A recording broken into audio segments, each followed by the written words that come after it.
ఇప్పుడు ఇందులో మనం పసుపు, ఇది కొట్టించిన పసుపు అండి, కలర్ బాగుంటుంది. పసుపు యాంటీబయాటిక్ అని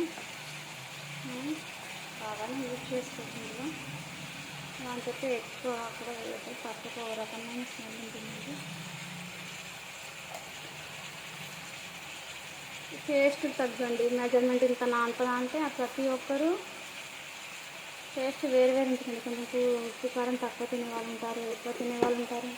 అదే వారి ఇష్టాన్ని బట్టి వాళ్ళు అందుకే అంటాం కదండి, పెళ్ళికి ముందుకు ఎంత నేర్చుకున్నా సరే అత్తగారింట్లోకి వచ్చాక వాళ్ళ టేస్ట్ వాళ్ళ రుచులు వేరు ఉంటాయి.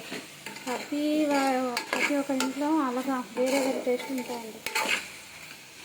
దొండకాయలండి మా పక్కింటి వాళ్ళు ఇచ్చారనమాట. ఎంత లావు, ఒక్కొక్క దొండకాయ ఇంత లావు ఉందండి.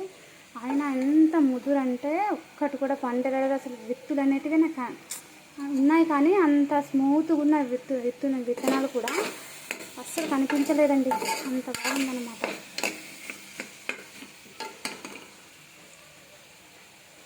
కొంచెం మగ్గాక టమాటోస్ని వేసుకున్నాం.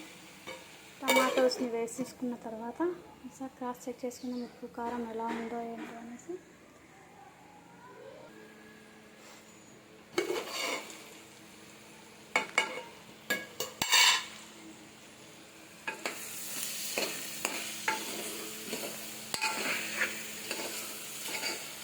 చాలా లేత దొండకాయలండి, త్వరగానే వేగిపోతాయి. అండ్ ఇప్పుడు మనం ఇందులో కట్ చేసి పెట్టుకున్న టమాటాలు అండి, టమాటోస్ని కట్ చేసుకున్నాం.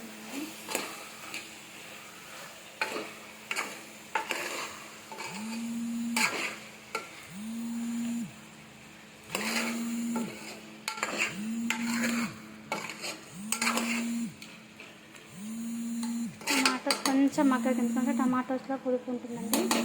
కొంచెం